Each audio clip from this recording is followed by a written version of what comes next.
Parks empty out fast after sunset, and whatever is still moving out there starts to matter.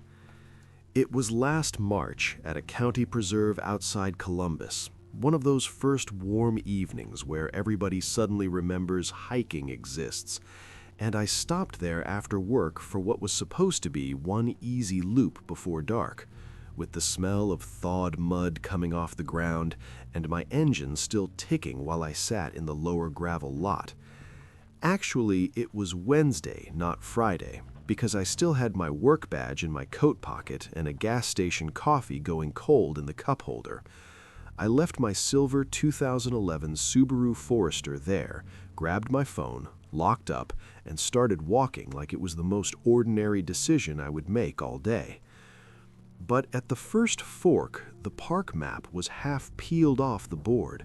The main loop arrow was snapped clean off, and the side connector had an old white "closed for bridge damage" sign hanging sideways from one rusted bolt.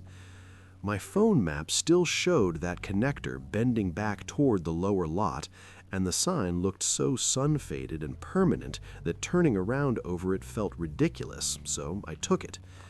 I told myself exactly what any normal person tells themselves when they want the easy answer more than the safe one.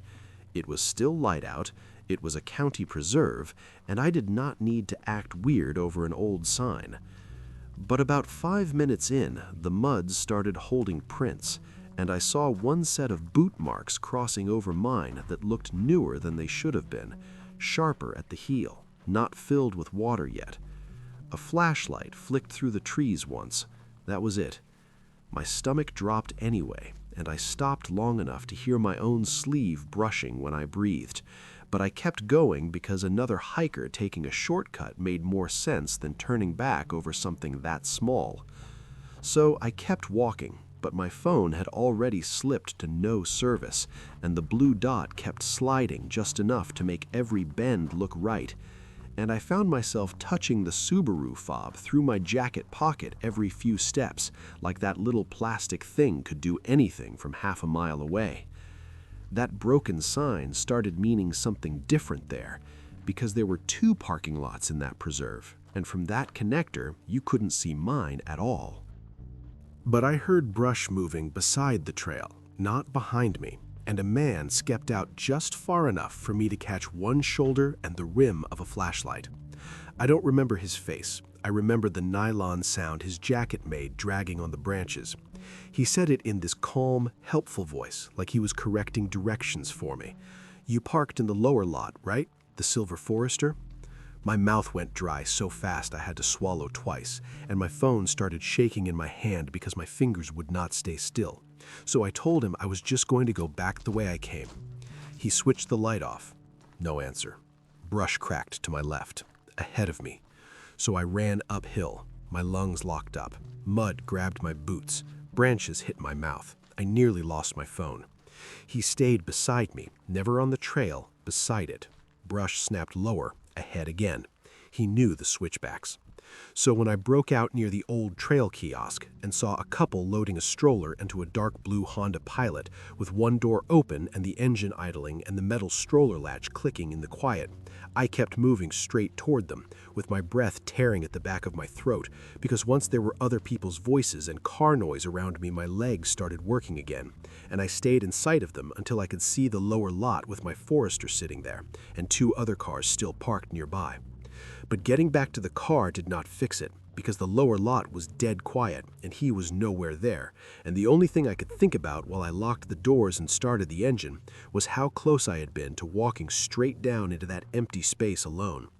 I called the county non-emergency line once I got back on the road, and later the park told me that connector had been closed for months after winter storm damage, and nobody matching what little description I had was found. Later, I checked the preserve map on my laptop. From the spot where he said the Silver Forester, the lower lot isn't visible at all.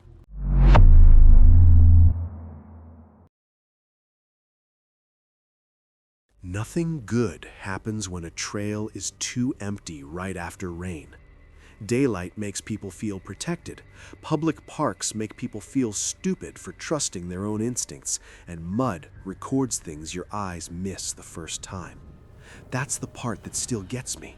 It was all right there in front of me. I just kept giving it normal explanations because normal explanations are easier to carry. This was last March, outside Asheville, after one of those weeks where it feels like the sky has been sitting on your roof every single night. I'd had a horrible week at work, the kind that leaves your jaw tight without you noticing, and I wanted one quick hike before driving home. Nothing dramatic, just something short to clear my head.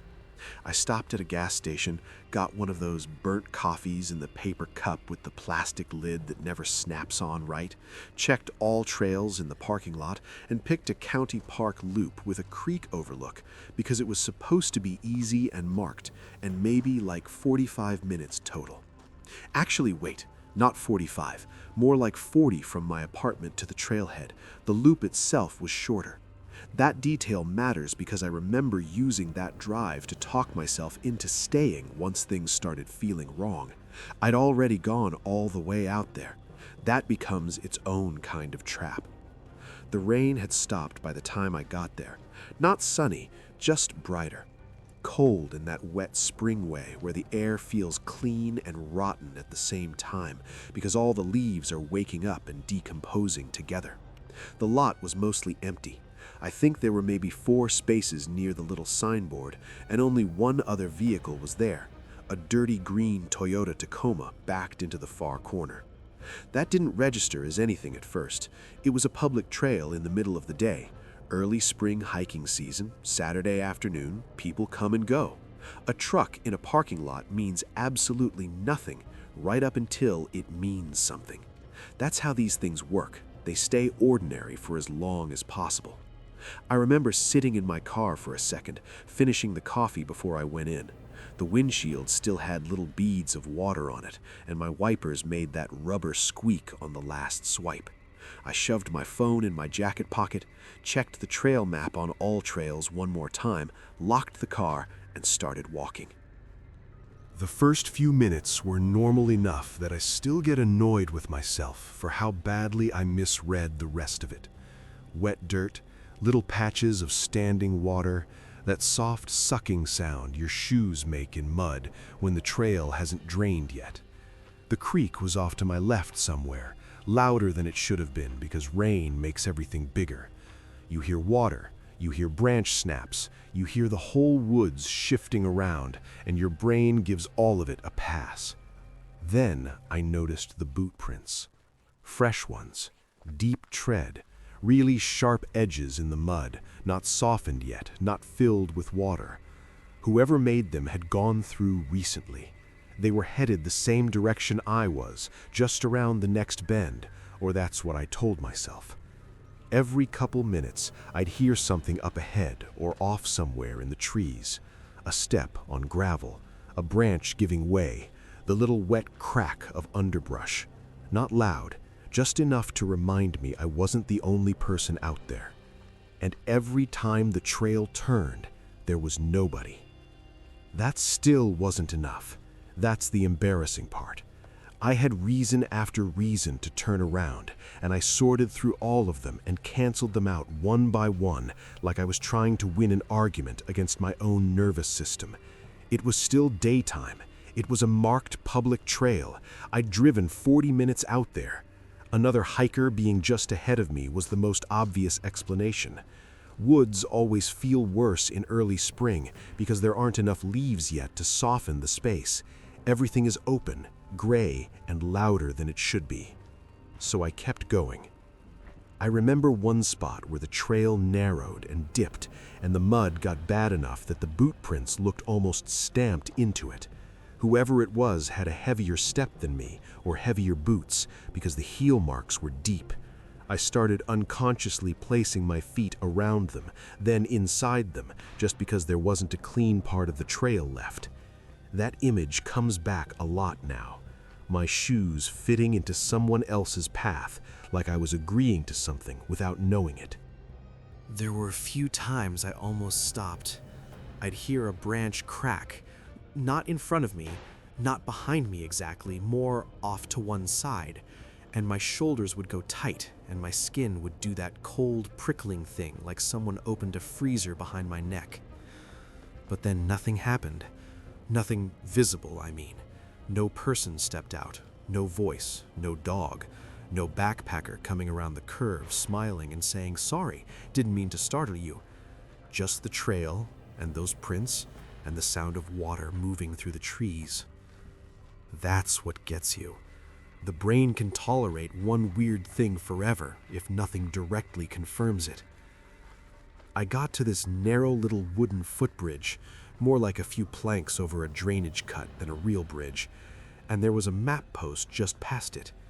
The trail looked rougher there than it had on the app, less maintained, more washed out. I pulled out my phone to check I was still on the loop. I stopped walking. There was a pause, then one more step behind me. Just one. My whole body dropped at once, not metaphorically. My stomach just fell out from under me, and my hands went cold so fast it felt like I'd grabbed snow. I turned around immediately, and there was nobody on the trail.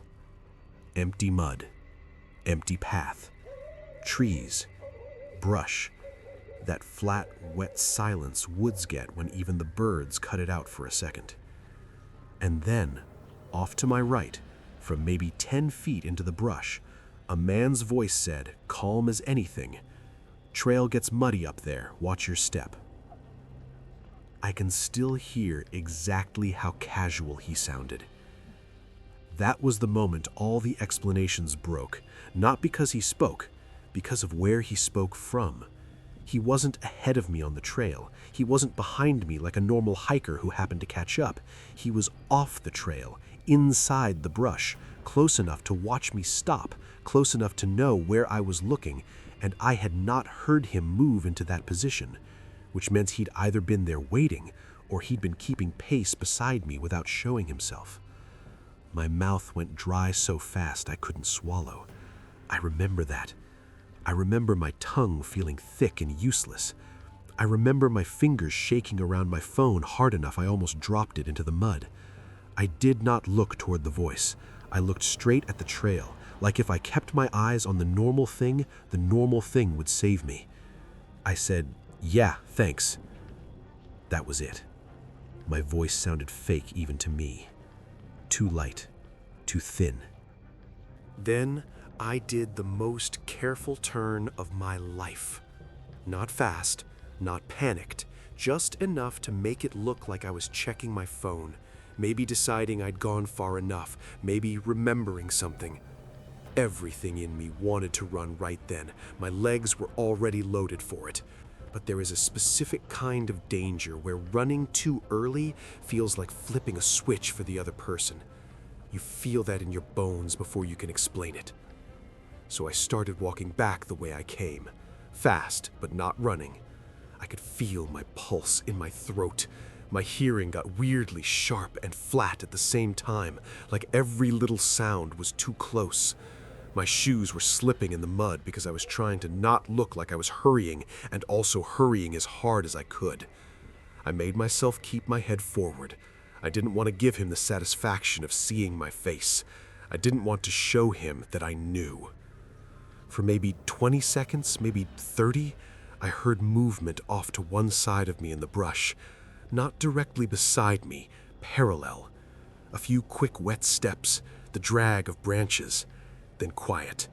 Then another little burst of movement farther back. He wasn't crashing around. He knew how to move out there. That made it worse. My hands were numb. I tried to unlock my phone to pretend I was texting someone, and I missed the screen twice because I couldn't get my thumb to land right. I don't remember the walk back in a clean sequence. That part is chopped up. Mud, my breath sounding too loud, looking down and seeing those boot prints again, only now I was stepping over them going the other direction.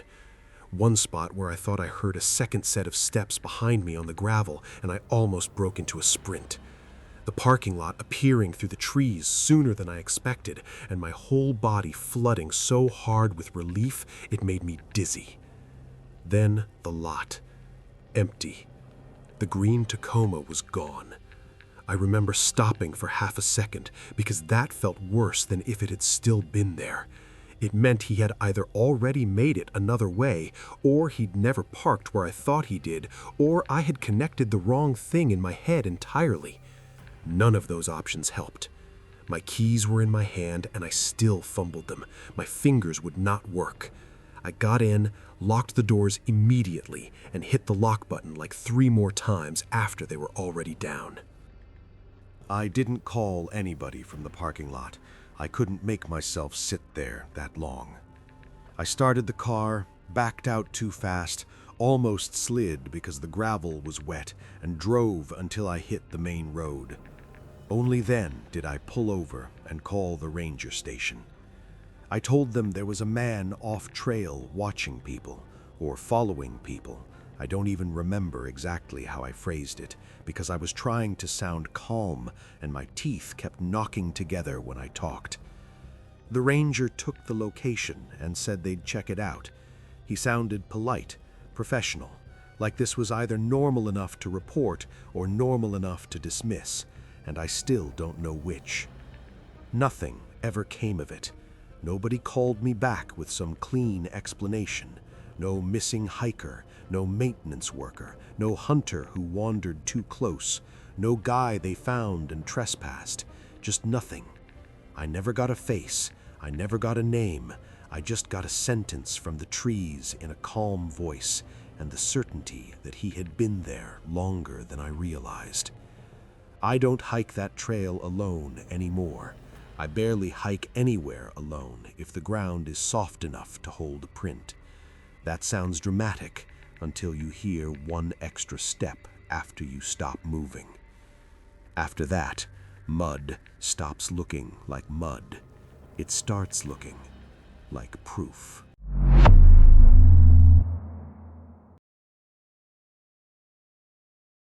Nothing good ever happens when a place that's supposed to be dead suddenly lights up above you. That kind of moment bypasses your brain completely.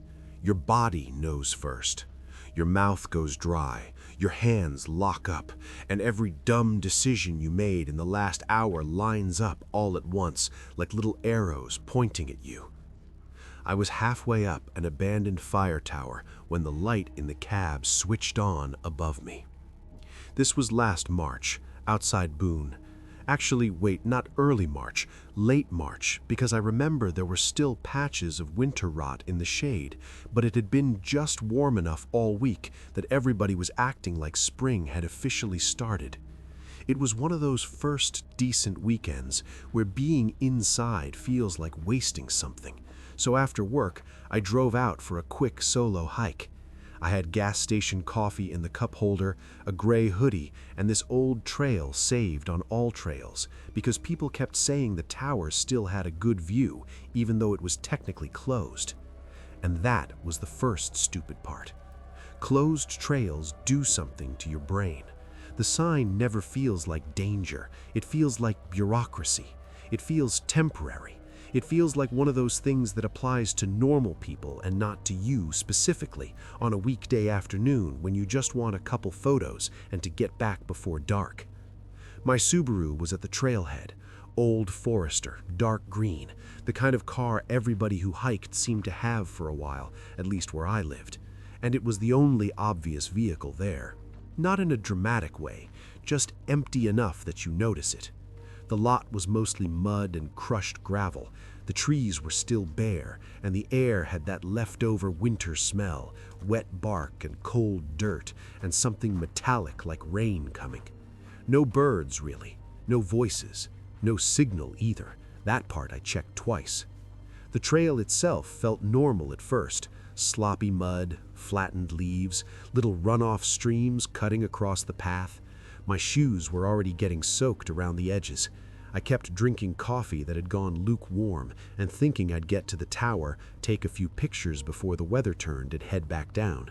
I remember feeling almost embarrassed by how quiet it was, because being alone on a trail in the off-season always makes you narrate things in your head like you're the only competent person left on Earth.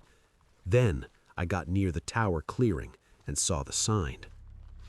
It was one of those faded closure notices zip-tied crooked to a post, sun-bleached enough that it looked old, not urgent.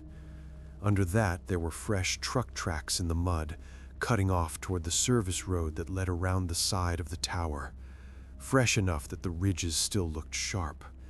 You know the difference immediately when mud gets disturbed recently. It still has shape to it. That should have been enough. That should have been my whole story. I see the sign, I see the tracks, I turn around, I go get food somewhere and laugh at myself later.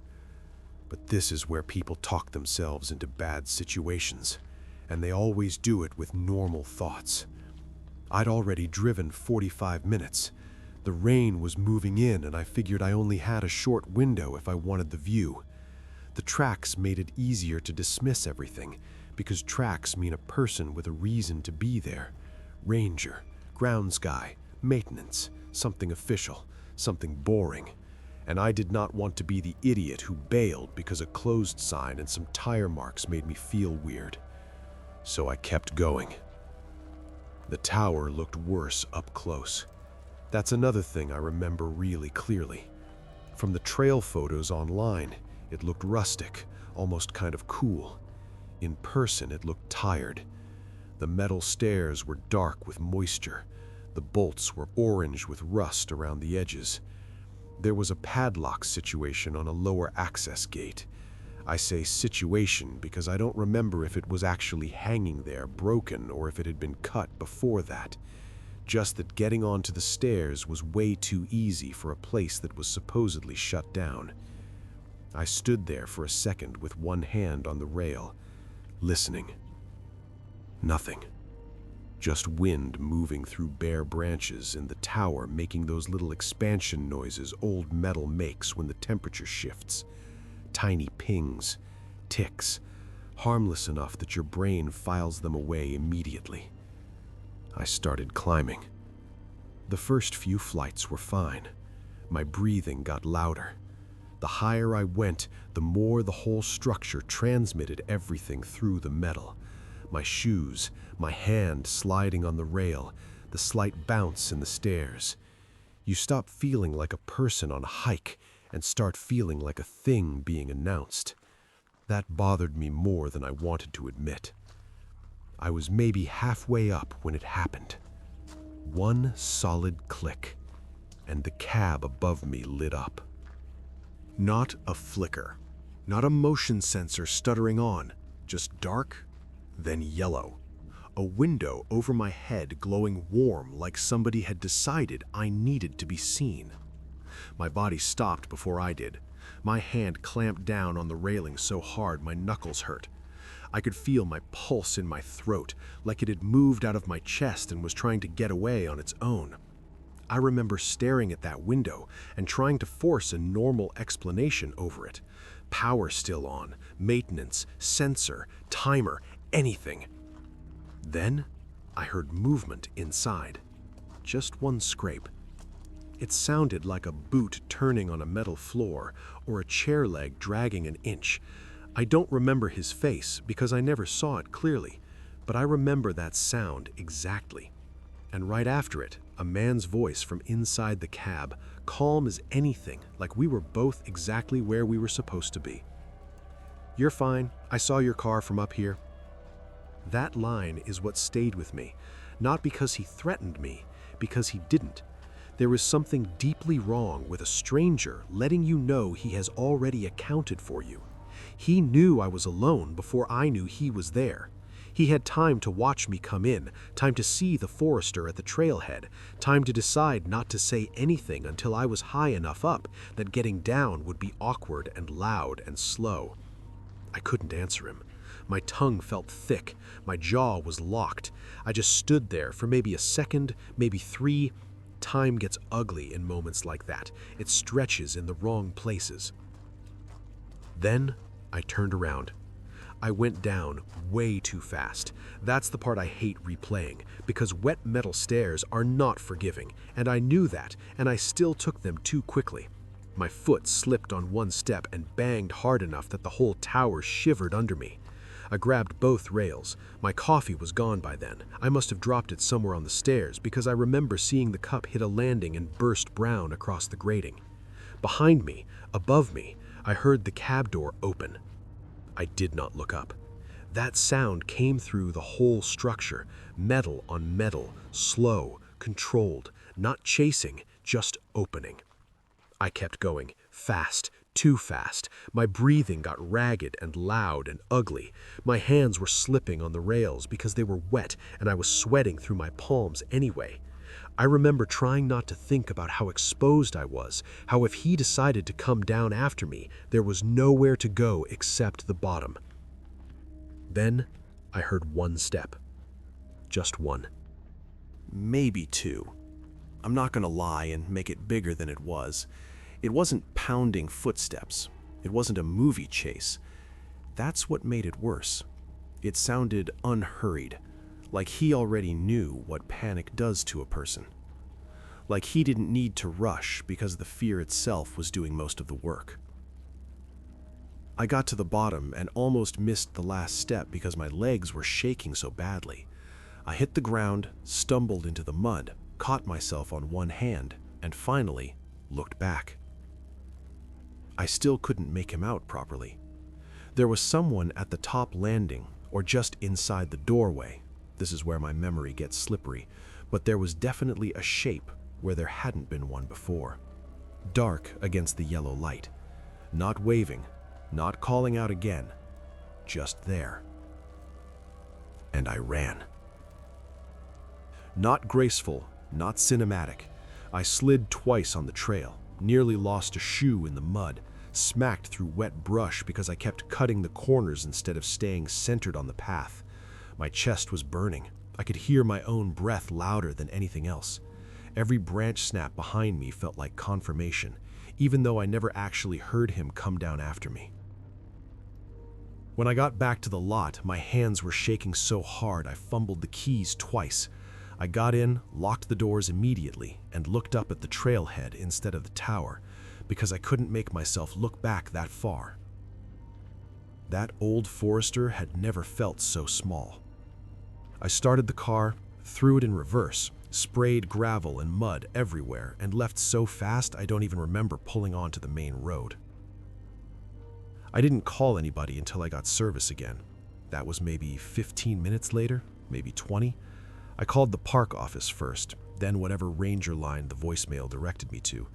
I explained where I was, what tower, what time, the light, the voice, the truck tracks.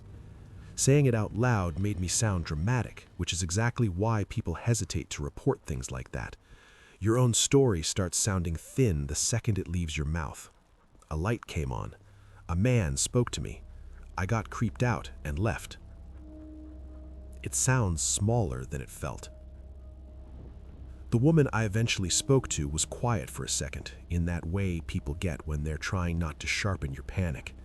Then she told me the tower was closed. No one should have been up there, and if there had been a maintenance vehicle, it would have been logged. She said they'd check it. By the time anybody did, it was empty. That's it. That's the whole thing.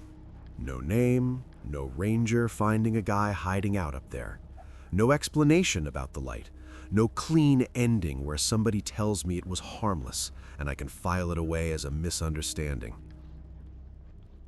I still do hikes alone sometimes, but not late day ones if the lot feels too empty.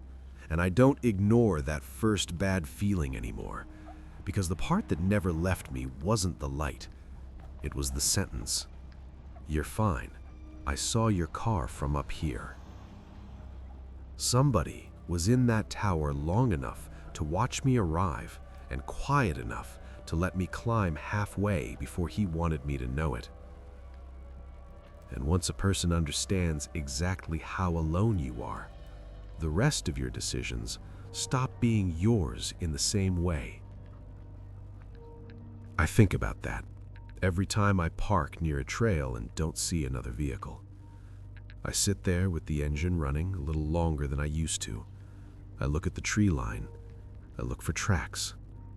I leave more often now, because sometimes The only reason you get to call something a close call is that the other person decided it would be. Out of everything we heard tonight, which story actually unsettled you the most? The first one really got under my skin, but I want to know which one did it for you. Vote for the scariest story in the comments below.